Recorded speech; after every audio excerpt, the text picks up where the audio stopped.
Britishers ने India में rule की शुरुआत की थी बंगाल से। 1757 में ब्रिटिशर्स ने बैटल ऑफ प्लासी को जीता, फिर 1764 में बैटल ऑफ बक्सर को, और फिर इंडिया में ईस्ट इंडिया कंपनी रूल की शुरुआत हुई। ये सबको पता है, बट सवाल ये है कि ईस्ट इंडिया कंपनी तो सिर्फ एक ट्रेडिंग कंपनी थी और पिछले 150 सालों से वो इंडिया में ट्रेड ही कर रही थी। तो अचानक ऐसा क्या हुआ कि एक ट्रेडिंग कंपनी ने इंडिया के साथ युद्ध लड़ा, और इतना कॉन्फिडेंस एक ट्रेडिंग कंपनी के पास कहाँ से आया कि वो इंडिया के साथ युद्ध लड़ सकती है और इंडिया के ऊपर राज कर सकती है।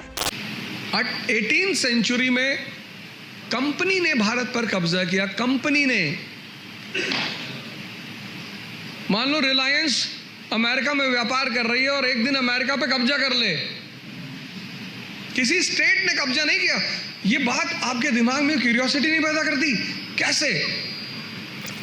ये सब हम इस वीडियो में डिटेल में डिस्कस करेंगे, सो ये वीडियो एंड तक जरूर देखें।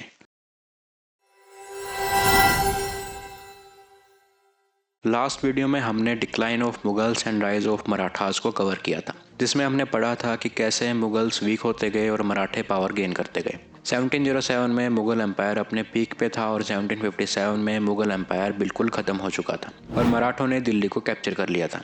बट मराठों ने दिल्ली को कंट्रोल करने में कोई इंटरेस्ट ही नहीं दिखाया। मराठों ने दिल्ली को सिर्फ एक ओवरसीज कॉलोनी की तरह यूज़ किया, ना उन्होंने वहाँ पे एडमिनिस्ट्रेशन संभाला और ना कोई इंफ्रास्ट्रक्चर डेवलपमेंट वहाँ पे किया।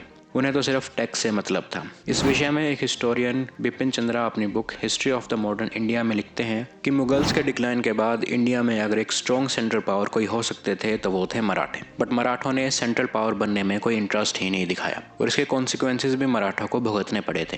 बिकॉज 1761 में थर्ड बैटल ऑफ पानीपत में अफगानों ने मराठों को हराया था। उसकी सबसे बड़ी वजह यही थी कि मराठों ने दिल्ली का एडमिनिस्ट्रेशन अपने हाथों में नहीं लिया था। By the way, previous video में हमने डिटेल में decline of Mughals and rise of Marathas को कवर किया है। अगर आपने अभी तक वो वीडियो नहीं देखी है तो इस वीडियो का लिंक डिस्क्रिप्शन बॉक्स में मौजूद है, आप वहां से जाके वो वीडियो देख सकते हैं।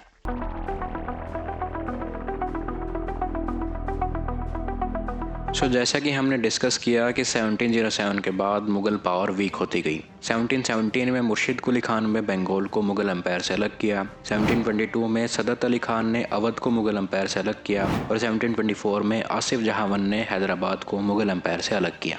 एक तरफ तो जहां मुगल सक्सेसर्स मुगल एम्पायर से अलग हो रहे थे, वहीं दूसरी तरफ रिबेलियंस भी मुगल एम्पायर से अलग हो रहे थे। Jat rebellions, Rajput rebellions and Maratha rebellions, ये सब मुगल्स को हराने में कामयाब हुए थे। इन सब में से सबसे ज़्यादा पावरफुल बन के उभरे थे मराठे। बट जैसा कि हमने डिस्कस किया था कि मराठों को सेंट्रल पावर बनने में इंटरेस्ट ही नहीं था और किसी दूसरे में सेंट्रल पावर बनने का पोटेंशियल ही नहीं था। तो 1707 के बाद इंडिया में स्ट्रॉन्ग सेंट्रल अथॉरिटी की कमी थी। इसी का फ़ायदा उठाया था ब्रिटिशर्स ने।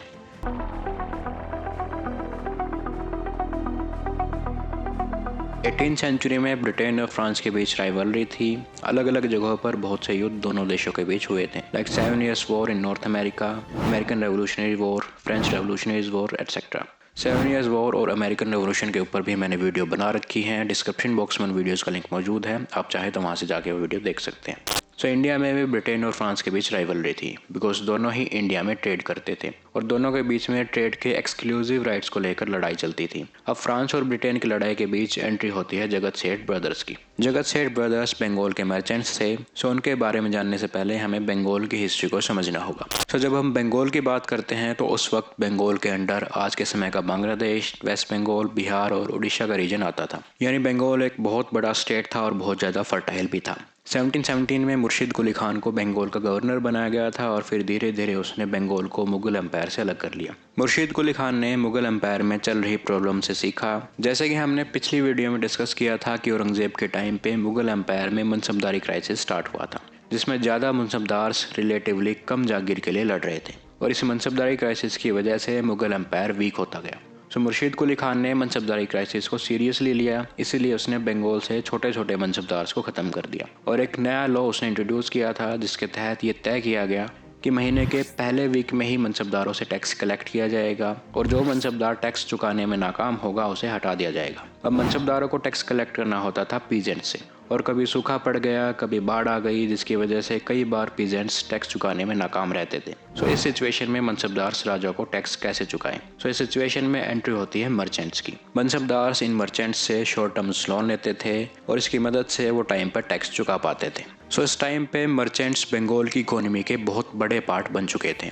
साथ ही साथ ये मर्चेंट्स बंगाल और यूरोप के बीच ट्रेड भी करते थे। वो यूरोपियन कंपनी से सामान खरीदते और बंगाल में बेचते और लोकल पीजेंट्स एंड आर्टिशन से भी वो सामान खरीदते और उसे यूरोपियन कंपनीज को बेचते थे। बंगाल एक ट्रेडिंग हब बन चुका था। Indian cotton, silk and spices की यूरोप में बहुत डिमांड थी और इस ट्रेड की वजह से रेवेन्यू भी जनरेट होता था। सो मर्चेंट्स एक तो ट्रेड के थ्रू रेवेन्यू जनरेट करते थे और दूसरा मनसबदार्स को शॉर्ट टर्म्स लोन दे के बंगाल की इकोनॉमी को स्टेबल रखते थे। इसी वजह से मुर्शीद कुली खान के कोर्ट में मर्चेंट्स की पोजीशंस बहुत ऊंची थी और उस वक्त सबसे बड़े और सबसे मेन मर्चेंट थे जगत सेठ ब्रदर्स। जगत सेठ ब्रदर्स को आप आज के अंबानी और अदानी से कंपेयर कर सकते हैं। एंड जगत सेठ ब्रदर्स का बंगाल की economic policies and political policies makings में दखल था। मुर्शीद कुली खान की डेथ हुई थी 1727 में, जिसके बाद बंगाल के थ्रोन को लेकर उसके डिसेंडेंट्स में स्ट्रगल चला। बट फाइनली 1739 में मुर्शीद कुली खान के आर्मी जनरल अलीवर्दी खान बंगाल के नवाब बने जगत सेठ ब्रदर्स के सपोर्ट से। 1739 से 1756 तक वो बंगाल के नवाब रहे और इनके टाइम पीरियड पे भी जगत सेठ ब्रदर्स ही इकोनॉमिक पॉलिसीज डिसाइड करते थे। अब बंगाल में दो मेन यूरोपियन कंपनीज थी, एक तो थी ब्रिटिश ईस्ट इंडिया कंपनी और दूसरी थी फ्रेंच ईस्ट इंडिया कंपनी। जगत सेठ ब्रदर्स का झुकाव ब्रिटिश ईस्ट इंडिया कंपनी की तरफ थोड़ा ज़्यादा था और इसीलिए वो ब्रिटिशर्स के पक्ष में थोड़ी बेहतर पॉलिसीज बनाते थे। बट 1756 में अलीवर्दी खान की डेथ हुई और उनकी जगह पर सिराजुद्दौला ने थ्रोन कैप्चर किया। अब सिराजुद्दौला ने जगत सेठ ब्रदर्स को साइड कर दिया, यानी बंगाल की इकोनॉमिक पॉलिसी से उनकी दखल अंदाजी खत्म कर दी। अब जगत सेठ ब्रदर्स ने कई वर्षों तक बंगाल की इकोनॉमिक पॉलिसीज को हैंडल किया था, तो वो अपने इंटरेस्ट को देखकर ही पॉलिसीज बनाते थे। बट अब सडनली उनसे ये पावर छीन ली थी सिराजुद्दौला ने। तो जगत सेठ ब्रदर्स ने सिराजुद्दौला के खिलाफ ब्रिटिश ईस्ट इंडिया कंपनी के साथ हाथ मिलाया। एंड बिकॉज जगत सेठ ब्रदर्स के पावरलेस होने से ब्रिटिश ईस्ट इंडिया कंपनी का भी घाटा था, तो दोनों ने मिलकर सिराजुद्दौला के खिलाफ कॉन्स्पिरेसी रची। अब ब्रिटिश ईस्ट इंडिया कंपनी ने सिराजुद्दौला को प्रोवोक करना स्टार्ट कर दिया। उन्होंने सिराज के सारे ऑर्डर्स का उल्लंघन करना स्टार्ट कर दिया। ब्रिटिश ईस्ट इंडिया कंपनी ने सिराजुद्दौला के प्रिजन से भागे कैदियों को शरण देना स्टार्ट कर दिया। उन्होंने सिराज के ऑर्डर के खिलाफ जाकर कलकत्ता में फोर्ट बनाने स्टार्ट कर दिए और फोर्ट्स में वेपन्स इकट्ठा करने स्टार्ट कर दिए। अब सिराजुद्दौला ने ब्रिटिश ईस्ट इंडिया कंपनी के अगेंस्ट एक्शन लिया। उन्होंने कासिम बाजार में ब्रिटिशर्स के फोर्ट विलियम्स को सीज किया और उसके अंदर जितने भी ब्रिटिशर्स मौजूद थे उन्हें एक छोटे से कमरे में बंद कर दिया। अगली सुबह तक लगभग 20 ब्रिटिशर्स सफोकेशन की वजह से मर गए थे। इस इवेंट को बोला गया ब्लैक होल ट्रेजेडी। अब ब्रिटिश ईस्ट इंडिया कंपनी तो सिर्फ एक प्राइवेट ट्रेडिंग कंपनी थी, तो वो खुद तो कुछ कर नहीं सकती थी।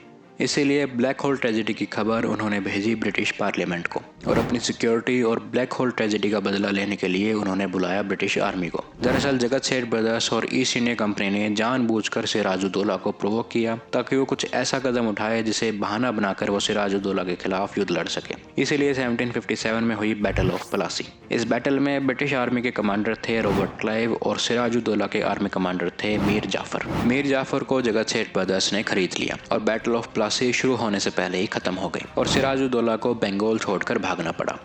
बैटल ऑफ प्लासी पहली बैटल थी जिसके बाद British east India company rule की इंडिया में शुरुआत हुई। बट अभी तक ब्रिटिशर्स ने डायरेक्ट रूल बंगाल में स्टार्ट नहीं किया था, बल्कि उन्होंने मीर जाफर को एक पपेट रूलर के रूप में बैठाया। बैटल ऑफ प्लासी के बाद ब्रिटिश ईस्ट इंडिया कंपनी और बंगाल के बीच एक ट्रीटी हुई जिसके तहत 22.5 मिलियन रुपीस का फाइन बंगाल पर लगाया गया और दूसरा ब्रिटिश ईस्ट इंडिया कंपनी को टैक्स फ्री ट्रेडिंग राइट्स दिए गए बंगाल में और तीसरा एक ब्रिटिश ऑफिशियल मुर्शिदाबाद में बैठाया गया जिसके अंडर आगे की इकोनॉमिक पॉलिसीज बनाई जानी थी। सो अब Jagat Seth brothers and East India Company Bengal के असली रूलर्स बन चुके थे। बैटल ऑफ प्लासी के बाद जो ट्रीटी हुई थी उसे बोला गया प्लासी प्लंडर, बिकॉज जो 22.5 मिलियन रुपीस का फाइन बंगाल पर लगाया गया था वो बंगाल के रेवेन्यू से पे करना इम्पॉसिबल था और ये बात जल्दी ही मीर जाफर को भी समझ में आ गई और उसने हाथ खड़े कर दिए। अब जगत सेठ ब्रदर्स ने मीर जाफर को हटाकर उसकी जगह पर मीर कासिम को नवाब बनाया। बट मीर कासिम को भी जल्दी ही समझ में आ गया कि बंगाल किसी भी हालात में ब्रिटिशर्स के 22.5 मिलियन रुपीस नहीं चुका सकता और इस फाइन को चुकाने की कोशिश में बंगाल के पीजेंट्स भूखे मर जाएंगे। तो मीर कासिम ने ब्रिटिशर्स के अगेंस्ट रिवोल्ट किया,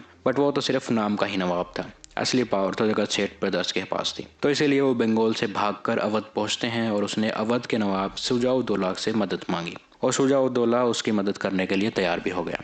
उन दोनों ने दिल्ली के उस वक्त के मुगल एम्परर शाह आलम II को भी अपने साथ मिला लिया। ऑल्दो दिल्ली पे अब तक मराठों ने कब्जा कर लिया था, बट दिल्ली का एडमिनिस्ट्रेशन और आर्मी अभी भी मुगल एम्परर के अंडर थी। 1764 में मीर कासिम, शुजाउद्दौला एंड शाह आलम II ने मिलकर बंगाल के बक्सर में ब्रिटिशर्स के खिलाफ युद्ध लड़ा और इस युद्ध को बोला गया battle of Buxar. Battle of Buxar में ब्रिटिशर्स जीतने में कामयाब हुए बिकॉज उनके पास एडवांस्ड वेपन्स थे। सो इस बैटल के बाद हुई एक ट्रीटी जिसे बोला गया ट्रीटी ऑफ इलाहाबाद। इस ट्रीटी के तहत अवध पर 5 मिलियन रुपीस का फाइन लगाया गया और अवध में भी फ्री ट्रेडिंग राइट्स ब्रिटिशर्स को दिए गए। एंड बिकॉज दिल्ली के असली रूलर्स मराठे थे तो शाह आलम II से वो कुछ ले नहीं सकते थे, तो इसीलिए उसे एग्जाइल में भेज दिया गया। एंड बिकॉज बंगाल पर पहले ही बहुत ज़्यादा फाइन था जिसे वो पहले ही चुकाने में नाकाम थे, तो इसीलिए अब बंगाल का रेवेन्यू कलेक्शन कंट्रोल ब्रिटिशर्स ने अपने हाथों में ले लिया। सो इस ट्रीटी ऑफ इलाहाबाद के बाद बंगाल में British east India company rule की शुरुआत हुई। अब इंडिया में बच गई थी 3 मेजर पावर्स, एक हैदराबाद, दूसरे मैसूर और तीसरे मराठे, जिनके साथ एक एक करके ब्रिटिशर्स ने युद्ध लड़ा, जिसके बारे में हम अगले पार्ट में डिटेल में डिस्कस करेंगे।